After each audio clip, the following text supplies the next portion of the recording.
let the conversation begin on Radio St. Rose for this 30th of January. My name is Blaise Bryant, and I am joined here by James King. James is a junior student at SUNY Albany. He's a communications major with a journalism concentration, and he has a minor in political science. And it's kind of funny that he's only 2 miles away from me and he has to join me via Skype. But however you can get guests on the show sometimes, well, hey, that's just what you have to do. And it's a great pleasure to welcome James King to the first episode of The Conversation. Thank you so much for coming on. It's always great to hear from you.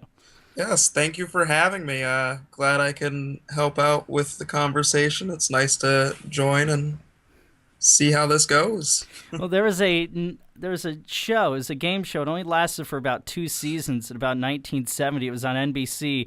It was called It Takes Two. And just like, that, it takes two to conversate. So without any further informalities and being whatever. I'm sure college radio loves 1970s game show references. Well, I'm just trying to educate and inform, which is the purpose of college radio, Of course, I completely agree. I enjoyed it. Well, I greatly appreciate that. So we have the Super Bowl coming up. We had President Obama spoke about his he did his State of Union address last night. And what I also forgot to mention in the introduction is James is actually funny. He's a comedian, but we'll get to that toward the end of the show. But let's get the whole political stuff out of the way. What did you think about the State of the Union address? From what I saw of it, I unfortunately was not able to watch the whole thing because being in college makes you very busy sometimes. From what I saw of it, I thought it was very interesting how President Obama was so open about how he wants to use more executive orders. He's really, you can tell it's his second term because he's trying to use as much presidential power as he can before he leaves office. Well, I think a lot of that has to do with the fact that he's under a lot of pressure. His approval Definitely. ratings have really dipped significantly. I mean significantly. We're talking high 50s to low 40s over the course of 1 year. A lot of it certainly because of the healthcare overhaul, the government shutdown, things of that sort of nature. So, and you have to look at the congressional approval ratings as well. Which, yeah, those are barely even there. I've said this many approval ratings are so low. I've said this many times on the show that the floor of which my feet are planted on has a higher approval rating than Congress does at this point. Of course. What it comes down to, though, I understand why he did it. I'm very surprised that he was so outright. There's just so upfront with it, because the idea, a lot of people are very fearful for some reason, and this goes back all the way back to when this country was founded. A lot of people are fearful of a very strong executive, and the fact that he was so boldly saying, he said at one point, this is almost a direct quote, not quite, he said, I plan on using executive order whenever I can to help the American people. Yes. Which I thought was very, very interesting, because normally by saying that, he's saying, if I can do something without going through Congress, guess what? I'm not going through Congress. Well, that puts the pressure on them, too. Definitely.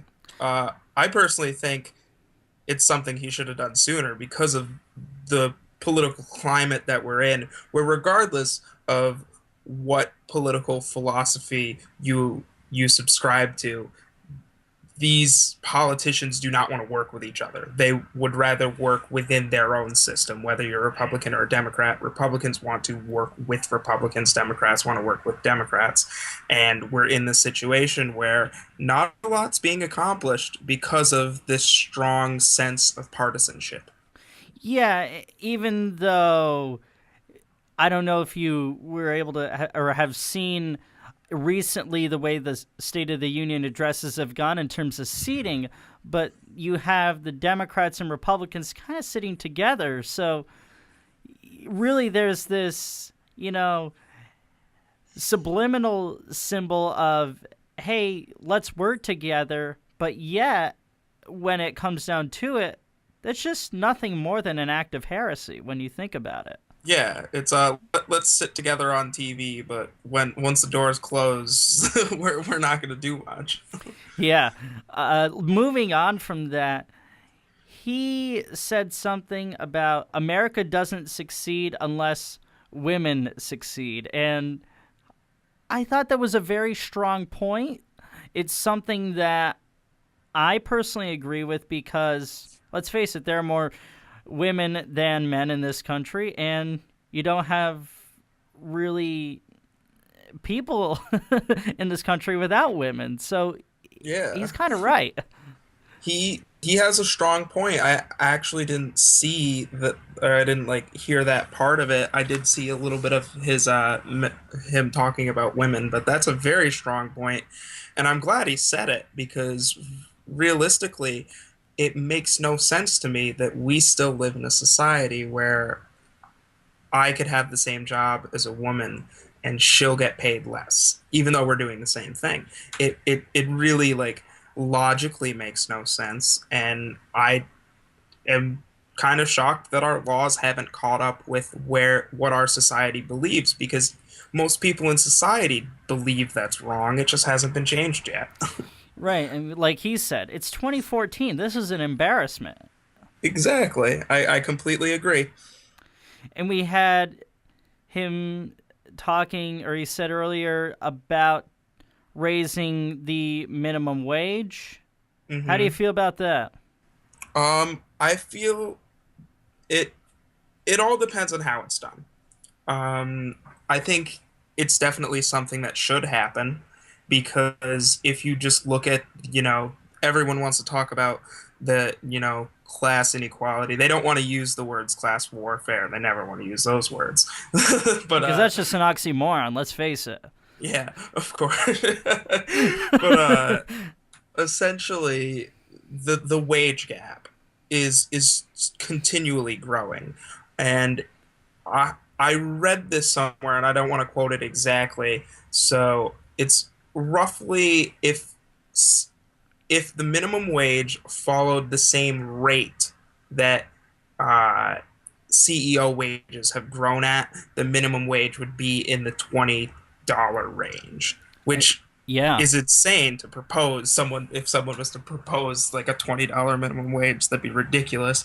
But it definitely needs to be raised from where it is right now, because there are a lot of people who are lower middle class, or even who are poor, who do have jobs, but they're minimum wage jobs, and they're not there are some people who, especially with loan debt and things like that, who could be working realistically 3 jobs and still wouldn't even be middle class. And it's kind of insane that we have this wage gap because of how low how jobs are being paid so low. Right, and a lot of these people, they're working full time and they're just barely getting by.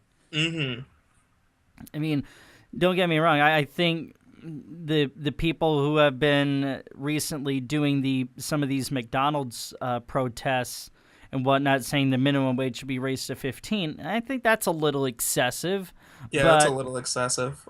It definitely should be raised. Is there anything before we move on to the Super Bowl that you want to add in terms of the State of the Union address? I think, regardless of what you believe politically, there the the State of the Union, no matter who is delivering it, is always well crafted in a way to put support behind whoever is saying it. So the thing I would leave off on is try to look behind the speech. Always follow what's going on behind that and see where it leads. And if you are listening and you feel we left something out, please do let us know either via our Facebook page at facebook.com/Radio Strose, STROSE, conversation. Or if it's a complaint, you can email me at bryantb587@strose.edu. Positive things are welcome too. Moving on to the Super Bowl. First off, the big story that came out of yesterday was Marshawn Lynch leaving Media Day after being there for just 6 minutes. So I'm glad that we actually didn't go, because for full disclosure, James and I were. I heard that they were selling Media Day tickets, and I called him up and I said, "Let's do this," because James and I have been friends for a long time, and we were just like, yeah, let's do it. And then reality set in on us young college immature brains, and it didn't happen, and it's probably a good thing that it didn't. Certainly Marshawn Lynch, and I didn't realize this about Marshawn Lynch. He's a smart guy, but he just doesn't necessarily like to talk about his accomplishments. Yeah, which is almost ironic when you look at the rest of his team. But Marshawn Lynch, from what I've seen of him in almost any interview situation, he's very, very quick to the point. Doesn't like to sit there and talk. He really lets his play on the field do the talking for him, which is definitely great. Kind of like his teammate Richard Sherman, Yeah, definitely. Richard Sherman is the least talkative member of any NFL team. We'll probably get more on him later. Yes, and we'll talk about him right now. Why not? He was very candid, and seemed to backtrack on what he said about a week and a half ago on camera with Erin Andrews. Yeah, which that whole situation, I feel like he's definitely being unnecessarily attacked. I would say, because he had just made essentially what was a season-saving tipped ball that was intercepted in a phenomenal play, and to all of a sudden be interviewed like 3 or 4 minutes after that, you're still gonna have a lot of adrenaline running. I was watching a lot of interviews where players, or not current players but retired players who are now analysts for the NFL Network, were talking about it, and they're like, this is why you should give like the athletes like 15 minutes to go to the locker room, settle down, and then do an interview with them. Because when he did interviews 15 minutes after that interview with Erin Andrews, he was perfectly calm and rational and said a lot of wonderful things. But right after that play where he essentially saved their season, of course he's going to be fired up. Of course he's going to say, I'm the best corner in the NFL, which I agree with. I think he currently is the best corner in the NFL, and he can say that because he's shown it. Yeah, and I think you hit on a really good point, in the sense that here we have these players that are now analysts for the NFL Network, and they're saying that give athletes 15 minutes after the game to calm down and whatnot. Yet there's such a rush in our journalism field, as you very well know, to get as much information as you can, as quickly as you can, and accuracy is, I hate to say it, but it's somewhat secondary. Yeah, and the thing is and the media, we know this. We know that we want that moment of Richard Sherman freaking out, screaming, "I'm the best," because guess what? That's going to attract attention. He's taken so much attention off of this team. It's put on him now, and did he do it intentionally? Probably not, because when you look at what he's saying now, he feels bad about taking attention off of the team and putting attention on him. But that's what we want. We want those moments that's going to bring in people to pay attention to our product. We want that interview, you know. So it's it's an interesting scenario. For sure. What did you make of Peyton Manning saying that, hey, this is the home stretch of my career? What did you make of Uh, that? I think it's very honest. It is the home stretch of his career. He's been doing this. He was drafted in 1998. I mean, Yes, but I guess my question wasn't clear enough. Did it seem to you that maybe he's saying I may very well retire after the Super Bowl depending on how the game turns out?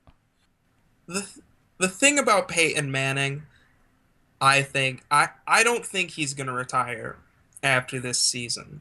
And as much as I think for like a storybook ending, like perfect world, he wins this Super Bowl, he retires. As much as I'd love to see that, I don't think that's what we're going to see, because what it comes down to is Peyton Manning's a competitor. The fact that at this point in his career he put up statistically his best season shows that he still has that competitive nature. He's still going to want to go out and perform. Could see him going another few years. I don't think he wants to retire just yet. But when he says the home stretch, I believe he says, he can put up a few more seasons, but it's not going to be, a long period of time. Also, John Elway in an interview, because he's in the Broncos office. I forget his He's their exact president position. of football operations. Yes. He said that he doesn't believe that Peyton Manning has any intention of retiring, and I'd definitely take his word considering how closely he works with him. Yeah, but then again, Brett Favre's just like, I'm going to retire. I'm done. I'm done. I'm done. Oh, no, I think I can come back and throw a few more interceptions. I'm going to retire. I'm done. Oh, well, maybe I can at least get my touchdown to interception ratio toward the end of my career somewhat even. And then he's just like, all right, I'm done. I mean, to be fair, if I'm getting paid a few $1 million, I would definitely be like, yeah, I could stay a few more years. And Oh, that, you and want that me to? could very well be the caveat, too, because NFL contracts are not guaranteed, unlike every other sport. Yes. But any other big stories you think that came out of Media Day, or Nothing that really came out of media day itself. But I think this Super Bowl is going to be an exciting Super Bowl. And I think it's going to be a statement for either team, which regardless of which team wins, there will be a statement that's made. oh Like sure, if the Broncos win, Peyton Manning can make the claim that he is the best quarterback of all time. Regardless of, people have already been saying that, but there's always the argument that gets thrown back at him of, well, he's only won one Super Bowl. If he can win two, he definitely puts himself higher up in that conversation. However, if the Seahawks win, that right there makes a statement about defenses. I think the fact, like everyone says about the NFL, it's a passing league. If the Seahawks can come out and win that game, that might make people reevaluate that this is a passing league, because we'll have it'll essentially be the top defense showing, hey, defense still wins championships. That's what we're here to do. So I'm excited for this game, regardless of who wins. It's going to be a great game. quickly, what do you think the keys to the game are? You can give yours, and I'll give mine. I think the keys to the game, in my opinion, the biggest pressure is put on the Seattle offense. If the Seattle offense can put up a lot of points, I don't think the Broncos offense can put up a lot of points on that Seattle defense. So definitely they will put up points, but Seattle's going to have to find a way to score. I think they need to try to get Percy Harvin involved, even though he hasn't been, uh, Really playing. he hasn't been playing at all. He had a concussion he suffered versus New Orleans and hmm so on. Prediction. Prediction, I think there the final score will be Seattle 24, Broncos 21. Interesting. Because we completely disagree. The pressure to me is on Denver. It's on Peyton Manning because of the whole legacy and where that legacy is going to stand. Seattle is footloose, fancy free. I forget what musical that's from, but it's either way, it's a great reference. And because the pressure is on Denver, I think that you're really going to see a lower scoring game than what you predicted. You're going to see a lot of short passes from Peyton Manning, even though Seattle does have very good man-to-man pass defense. But you know what also you might see too is Peyton Manning may do what Johnny Unitas did. First play of the game, Johnny Unitas always threw the long bomb. And you may see that just so that Peyton Manning can maybe open the field up a little bit more for Sean Moreno and the short, quick hitters, your screen passes, that sort of thing. I do think, though, Denver is going to win. Peyton Manning has torn apart good defenses before, and he definitely has the ability and intelligence to do it. My prediction is it's going to be one of those 20-17 games in favor of Denver. And we'd love to hear your predictions, either on our Facebook page or you can tweet us. My Twitter handle is at Blaise, BLAISE _Bryant, BRYANT. And James, do you want to hear from the people too? Of course. My Twitter is at James the Fro King. Yeah, and he's not kidding. He has a legitimate afro, and it's pretty big, and it's wonderful to pet. Well, just like most of the acts that you do at Lark Tavern, where you perform most weeks, we have about 5 minutes, and believe me, that was not by design either. I promise you that. What made you get into this whole comedy bit? Take us through that, and what sort of humor you like to throw at people. I know you probably can't tell us some of the jokes. Oh, wait, I just answered that question. But So I have been kind of toying with the idea of comedy for a while because when I first came to the University at Albany, I heard there was a comedy group, and I was always told by a lot of my friends that I was funny. So I said, "Hey, I should try this." So I went to a meeting my freshman year and never showed up after that. I didn't go back because I felt, oh, I'm too busy. I do this, that. I'm in college. I don't have time to focus on it. But I eventually met one of the members of the group, and she convinced me to try it out. And I started doing stand up last spring. So it was the week before spring break last year. So I'll say last March, we'll assume.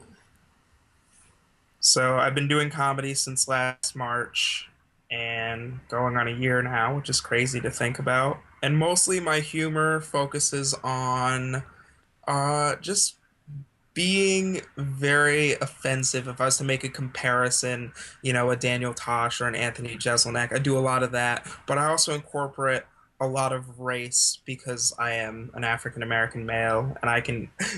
I don't want to say I can get away with that, but realistically, I can. So I do it.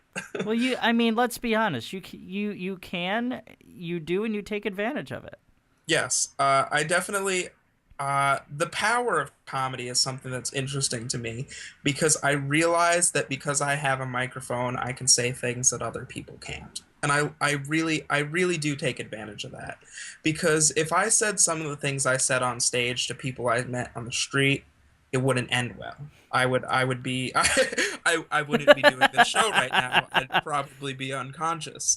Uh, but because I have a microphone, I it opens up the range of what I can say, and I think it's an interesting thing. I love to think about it. The fact that I can say something on stage, but I can't say it off stage. It's got to be really different for you being a journalist and reporting things as accurately, fairly, and seriously as you can versus being a comedian. Yeah, they're two complete opposites. And the poli sci, I mean, you are a walking contradiction of humanity. Yes. I don't look at it as a contradiction. I look at it as I like to try a little bit of everything. Well, I can't just do one thing. and of course, I say that only, in just and in a very kidding way, of course. Of course. Are there any quick one-liners that you think are radio appropriate that you can tell us? Come on, you're on the spot. I It's gotta improv think. comedy.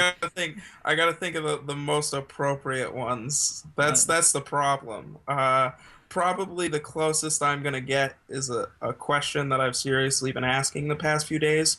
Do orphans shop at Family Dollar? Wasn't a joke. It's a serious question. I want to know. Well, well, maybe someone will reach out to us with that answer or what have you. And that definitely, a question like that has sort of a George Carlin influence too, which Yeah. in about 20 seconds, who would you say are some of your big comedy mentors? Um, Outside of the sketchy characters that I work with, I'd say it's Anthony Jeselnik, Bo Burnham because of how witty he is, and at the moment, Aziz Ansari. Ah, all right. Uh, we are just about out of time for this lovely episode of The Conversation. You can reach us or reach me by contacting our Facebook page, which is facebook.com/Radio Strose. It's STROSC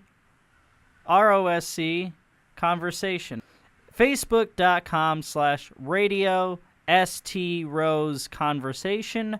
My email is Bryant B587 BRYANTB587 at strose.edu, and James is at Lark Tavern doing his comedy bit most weeks, Mondays at, is it 8 or 9 at Lark Tavern? Starts at 9, but if you want to perform, you can sign up at 8 or sign up at 8. Yeah. Fantastic. Well, James, it's always great to hear from you, and I thank you so much for being so giving of your time and joining me on the first episode of The Conversation. Well, thank you for having me. Thank you so much. Next week's episode, we have Pete Iorizzo, the sports editor for the Times-Union. Until then, take care. I'm Blaise Bryant.